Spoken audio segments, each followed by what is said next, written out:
Welcome to Just Wanna Quilt, a research podcast coming out of Tulane University Law School, where we explore all kinds of things, stories about quilting, tools, field trips, maybe some famous quilters stop by, and, of course, a little bit of copyright thrown in just for fun. I'm Dr. Elizabeth Townsend-Gard. I'm a law professor, and I just wanna quilt. So today we talk to Colleen Haraden-Gorski. Colleen is really cool. She is, I think, a geologist by training. She does these really cool map art quilts that are super, super cool. She also does some work and some teaching or facilitating for the Social Justice Sewin Academy. So she lives in Oakland. She's super interesting, and I hope you enjoy this. We're going to start with the first question, which is tell me your name and where you're calling from. Okay, sure. Colleen Haraden-Gorski. I'm calling from San Francisco Bay Area. Cool. And what's your first memory of someone sewing or quilting in your life? That would have been one of my great aunts. They lived in Placerville, California. They came from South Dakota. And I had one great aunt that quilted, my great aunt Anne. And she actually quilted my husband and I a wedding quilt. Ah, that's so nice. Yeah. And when did you start sewing or quilting? Boy, 2012, 13. I'm fairly new. 2012 or 13. So, right. So 4 or 5 years, right? Mm-hmm. Right. Cool. And how did you decide to start quilting? I have Lyme disease, and at the time I was dealing with not knowing what I had, and just art and craft was sort of made me feel better. Yeah. And making something. I'm a scientist, and, my career has been pretty focused on water resources but I started out school as an artist, so I've always sort of balanced my work life with art and craft. So it's just sort of how I stay present and keep my cool in general. That's really cool. And so what kind of quilts, how did you decide to do quilting? It first happened when, I wanted to sew, and I was really convinced I could only sew straight lines, and I didn't want to do anything. I totally get that. I felt that way. Okay, I felt that way until I had to make a jacket for my kid because she wanted to be some costume thing. I'm like, I can't sew in sleeves. I only go straight. Yeah. Okay. Yeah, I sew all my own wardrobe now for the most part, so I'm over that. But I started out with straight lines, and the first thing I made was a baby quilt, and what I really enjoyed about it was just playing with color and texture. Yeah. And I'm not, a traditional quilt maker per se. I guess I'm more modern quilter, but then I kind of personally, one of my art forms is doing water resource related quilt art. Okay, tell us more about that. What do you mean by that? Sure. Well, so in my job as a geologist and water resources, a lot of the work that I do is around restoration of creek wetlands. And as part of that, we need to understand sort of what was the historical ecology of an area. And so we dig through old maps, and in California, we look at these maps called de sueños, which were the early Mexican land grants were based on those. They give us a lot of information about what the habitat looked like. And then we also look at older maps. So I just did a project. It's actually as a gift to my company founder. We've done a lot of work down in the Monterey Bay Area. So I took a map from the 1800s, and it's a black kind of sepia tone map, no color. It doesn't really give you an idea of what it looked like. And I kind of go through the process as I would as a geology, and sort of contour it and figure out kind of what the previous habitats look like. So I do that for my quilt side of things. I do that in create a map with fabric and texture. So that's so cool. Oh my gosh, I still want to see them. Is there a way to see it online? Are they online? Yeah, I'm in a show at the Richmond Arts Center Oh my right gosh, now. that's so cool. Yeah, so that you could see a picture of that under their Facebook, along with all of these other amazing artists. So, That's so um, cool. yeah, so I try to like kind of take in and what did the Earth look like before we made this huge urban, print on it. Other water-related work I do is like looking at the changes of the river, meanders as we pave more things and changes the curves and all that stuff. So I play a lot with thread and fabric to kind of to get those impressions. That is so cool. That is so cool. All right, I'm looking for, would it be at their website or would it only be on the Facebook page? Be on their Facebook, yeah, Richmond Arts Center. Okay, hold on. Let me go to Facebook. See, I told you it's not hard hitting. Like, it's like surfing, chatting, Just kidding. Chatting. Right. Richmond Art Museum. Okay. Art Center. Art Center. Sorry. Okay, hold on. It's loading. Was it smarter than me? No. Hold on. Okay. Wow. So do you consider yourself an art quilter then? Is that kind of what you feel like? Yeah. I made quilts for all the key people in my life, but I really don't have patience to do like big quilts. I like doing artwork. That's where my passion is.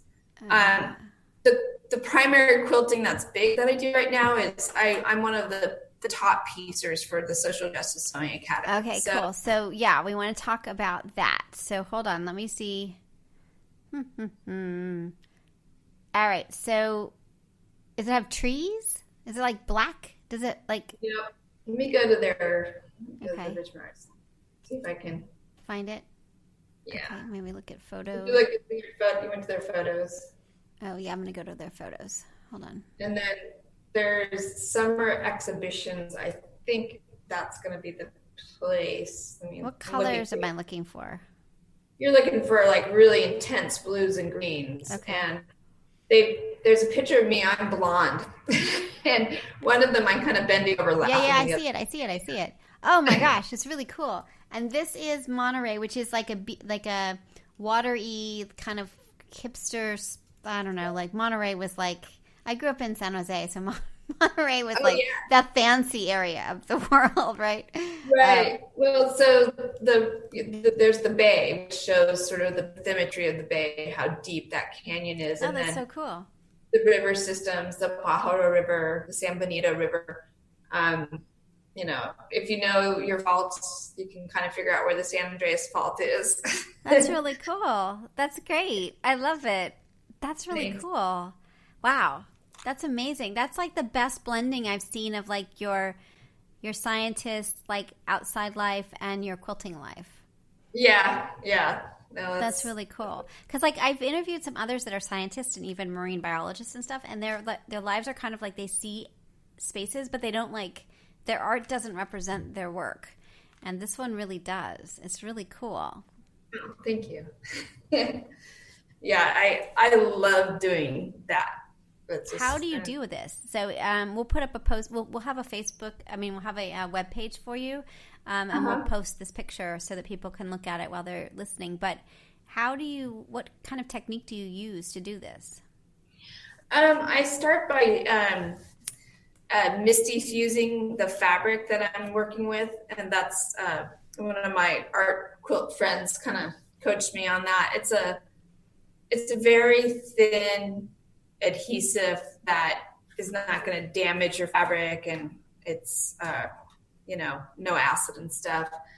And then what I first do, for that map I have to contour all of those layers, and so then I do that on a kind of a tissue paper or a tracing paper. You trace the map.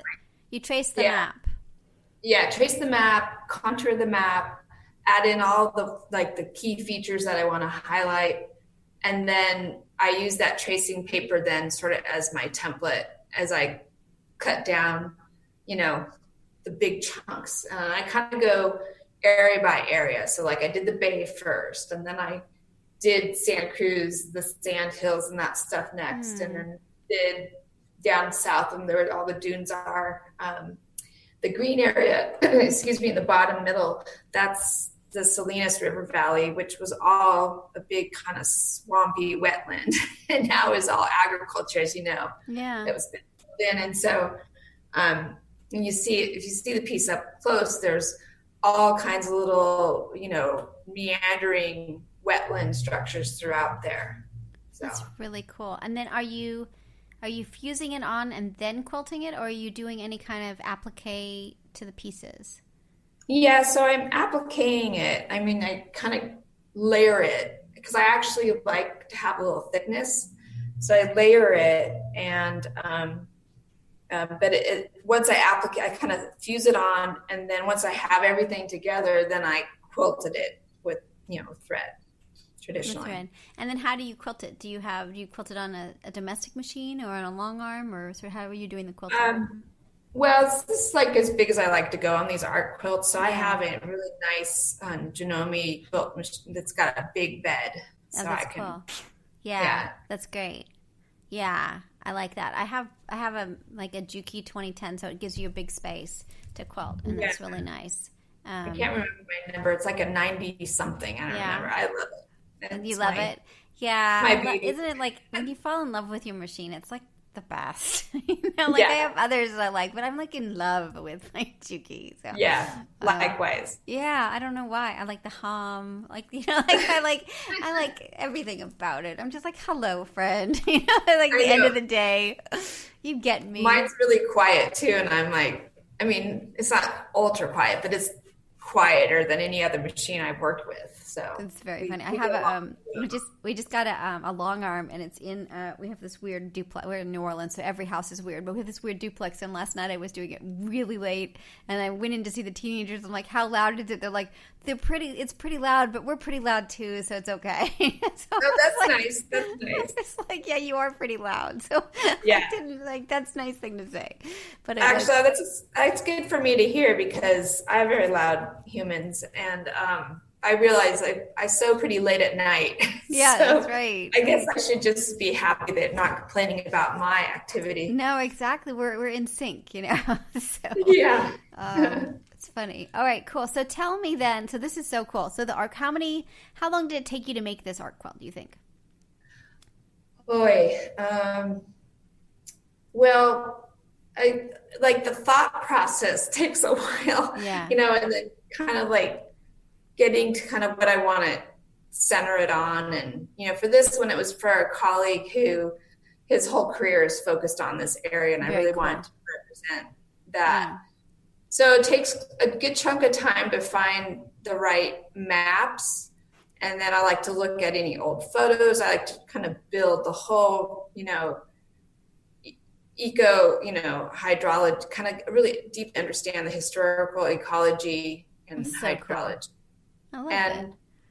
So, I started this probably in February. I was really busy at work during this time. So, it took me a solid 2 months probably. That's really good. But not working all the time. And then the last week was 1,000 hours on it, but no sleep. But other than that, cool. Because there's a lot of tiny little pieces of fabric, and that's a lot. I tore out the bay. I did the bay and hated it, tore it out. So that wasn't very helpful. So yeah, how hard is it to rip out with the stuff you're using? It was not enjoyable because I had already quilted the bay, but I was so unhappy with the colors that I would not have been able to look at it if I had kept it. So, I did it in the evening, tore out the evening. Interesting. Really interesting. And then how many quilts do you think you make in, say, a year? Like, it took you about a quarter of the year to make this quilt. How are you doing one at a time, or are you sort of, what's your quilting habits? Yeah, well, Social Justice Sewing Academy has kind of messed with my art. So let's talk a little bit about that. So tell us, because that's how I got to you. Tell me what that is. We know what it is because we've interviewed Sarah, but tell me, and also Nancy. So tell me a little bit about what it is in case people haven't heard the previous interviews and what you do. So it's an organization where we work with youth to originally, I'm sure Sarah said this, that she kind of wanted it as an accessible, program for kids without the socioeconomic background, with little to get their hands on a sewing machine. And it initially kind of started as that. We really still want to kind of go there. But what we do right now is pretty much run workshops with students, and they can range from, middle school or sometimes young kids up to high school and young adults. We go in and we do workshops. We bring in bins and bins of fabric, and they each get a 15 by 15 square, and they we dialogue with them about social issues, what they see as challenges, and we don't spoon feed them anything, but we push them to think about it and really what's the data on that? Well, if they do something on incarceration of youth, we want them to dig deep on the details and the facts. And so there's a lot of back and forth with our volunteers when they're trying to figure out how to show something visually. Yeah.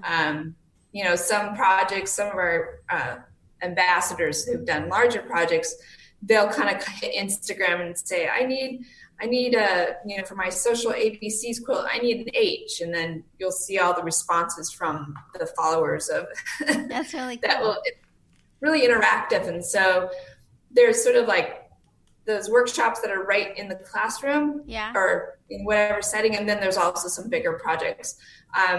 We did a workshop with Richmond High School students, not, about 6 of them, and they all worked on mini quilts, which were about 3x4, 3x5.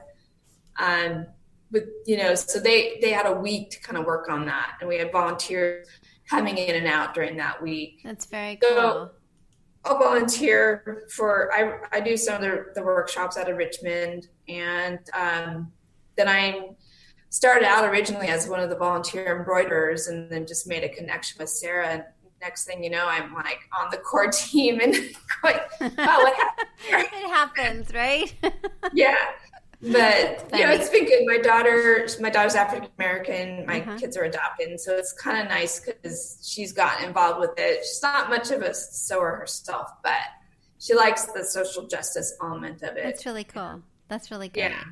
Yeah. How old are your kids? 17 and 12. Oh, that's great. That's really cool. Yeah, mine's just turned 15. So, yeah, they're at that age where it's cool for them to see things outside of their own social world, to get involved and have bigger things than just them, They were really, they actually were scared with, everything that's going on in our country. And, so I feel like I started out okay, this is something that'll make me feel better about our country circumstance, working towards this and getting youth voice out there. Yeah. But now it's sort of well, it's really important for my kids to see that I'm involved with social justice and I'm working towards, equity for everybody. Yeah.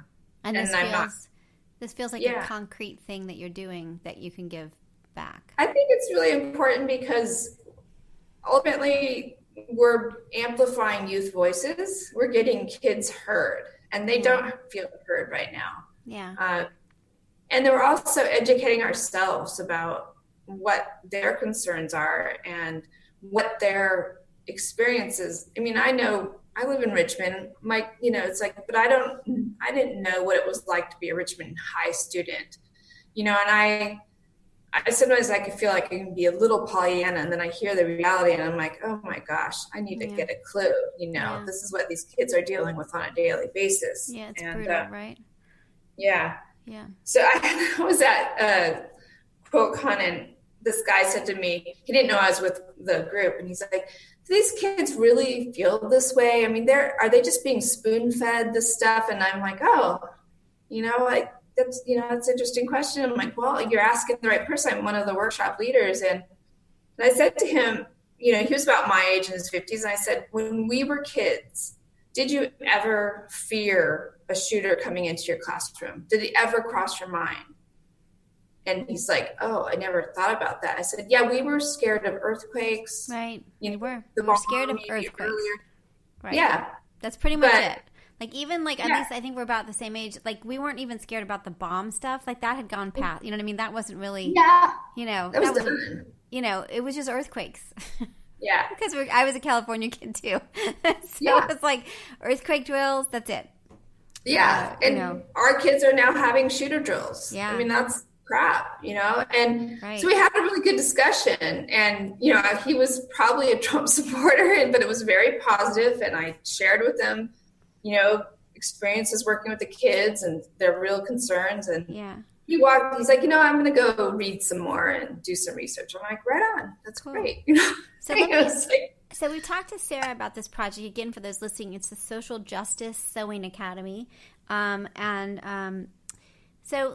want to walk through. So tell me what you think the impact, I want to sort of understand the impact of the project in different scenarios. So for the kids doing the art, what do you think the impact is when they're doing it? Do you get a sense of what's happening with them at all? Like, yeah, I mean, I think it depends on kid to kid. I mean, one student whose mother has mental health issues, you know, we had a lot of dialogue around it. And I think that she doesn't get that opportunity to be heard very often. Yeah. We also found for some students that, you know, we're trying to pull out their ideas, and sometimes they don't give you their ideas, and they're like, well, what about this and what about that? Right. And they won't say they disagree with you. And so like one student, she then said, I really don't like that after we moved forward with this one concept. And I said, you know, that's great, you know, but you have to feel comfortable to say to me, I don't like that idea. It's like, that is one of the most important things working together, is that you're leading this. Your voice is what matters here. I'm just here to be a sounding board for you. Yeah. And so like some dialogue about like, hey, you can disagree with me. I'm an adult and you don't have to agree with me. That's actually, you shouldn't worry about agreeing with me, you know? And so those are some things that are happening during the discussion. Super interesting. Yeah. And then, I mean, I think they feel heard when we're talking. I mean, I really like it because at some of our workshops, we'll have like East Bay heritage quilt ladies come in, and they're all above 70, and they're working with, you know, kids below 16, and they're having these conversations that you can tell these are first conversations for both parties. That's really cool. So I think that cross-generational element is really important too. Hugely important. And so what about those that do the piecing and the embroidery? What do you think they're getting out of the project? Well, you know, I don't know, Sarah probably told you, we kind of call this the 21st century quilting circle, you know, and, right. Kind of this social media and all these different stops. Like I always look at it, the life of a square. It starts in the workshop. It travels to an embroiderer. It travels to the top quilter, and then it travels to the long armor, and then it goes on to have a life out in the world. But each stop of the way, everybody's making a contribution. You know, a lot of our embroiderers will, you know, they may not know of the topic, and they do research, and then they'll add elements of their research into that square. Really? That's super interesting. Yeah, I'd say, I think it all started originally like people were just embroidering things down, and that still happens, and that's totally fine. But now we're seeing a lot more, you know, embellishment and deepening the work. And so, and then when it goes to me, like one of the top quilters, then I try to find ways to make that message really kind of come out with the colors, the top quilt. And then our long armor, Nancy, who you spoke to, like Nancy is the best quilt to look at is the social justice ABCs, and she's got messages throughout that quilt that you can only see in person up close. It's like a little Easter egg hunt. That's really cool. Yeah. So when you see it, like, I don't know, and all along, like that quilt actually is also really representative of what the embroiderers have done to enhance the message. Yeah. So it just deepens so much, and it deepens from multiple perspectives. That's really cool. And that's yeah. really cool. It seems like such a huge network of people, all sort of. It's really cool. I mean, the cross-generational and socioeconomic and skill level and commitment.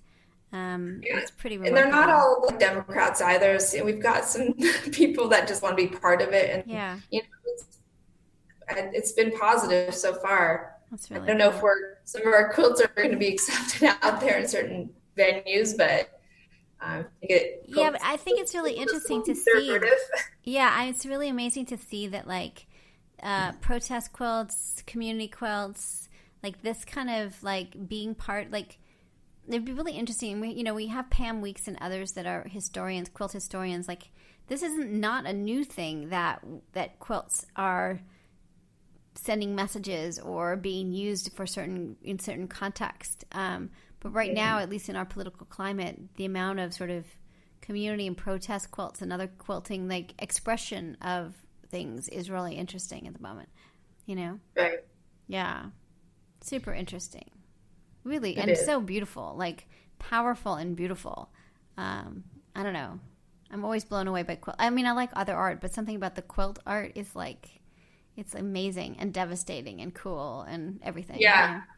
Yeah. It's interesting. When we were in a show, we always go and try to answer questions and be around for people interested. And the last show in the Bay Area, there are people looking at the quilts and crying, you know, like, I mean, really, truly crying. And it was, that show was right after the Florida shooting. And I think people it really got to them. It's funny. They had a bit of the AIDS quilt in Chicago. We were visiting last summer, and I took my teen and her friend. There's always a friend, right? So there's always a group. And it was really cool to sort of show, you know, like, that's so distanced from them at this point, you know, but to sort of see, and I think your project reminds me of that a bit, because it's like everyday people who are dealing with tragedy, dealing with stress, dealing with things, expressing it in every kind of, you know, in this form is really interesting and cool. And it was, you know, it's quilt is old now, right? Because we're old. Yeah. And but when you see it, it's just the power and the sorrow and the love is just like there. Like, it does not go away. It's kind of remarkable, you know? We had a volunteer embroiderer that she did embroidered a square, and then she posted back on her Instagram how meaningful it was for her. You know, she had been part of the AIDS quilt. It was sounding like it was like the first kind of like things, you know, the first, what do we call it, movement since the AIDS quilt, where she felt so strongly connected. That's really cool. Yeah, through community work. And that was like, wow, that's amazing to hear that, you know. But but I can relate to that, you know. And I'm doing a Black Lives Matter quilt top right now. Oh, very cool. Which actually is all pieced together, and it's going to go to Nancy this week. But, you know, I mean, my kids are Black. I'm white. I'm a white, probably one of the few white moms that had to sit and have a conversation with my kids about how to be in front of police, you know, just try not to get killed, you know, but it sounds harsh, but it's like, be polite, you know, all these rules I have to give my kids. And, you know, there's thousands and thousands of mothers and fathers having these conversations with their Black kids. And I grew up with white privilege. My parents didn't have to talk to me about where my hands were if I got pulled over by a police officer. So, I mean, having connection to that and like creating a, you know, piece of history to like help push along this change is really important. Yeah, that's really cool. So, all right. Well, awesome. Thank you. Thanks for having me. Thanks so much. Thanks for chatting. Take care. Bye. Bye. So this is Elizabeth Townsend-Gard. You've been listening to Just Wanna Quilt, a research podcast coming out of Tulane University Law School. We want to hear from you. Join our army, our quilting army. Go to our Facebook page. Suggest people to be interviewed. Suggest yourself to be interviewed. We are excited to hear from you. But most importantly, I hope you get a chance to quilt today.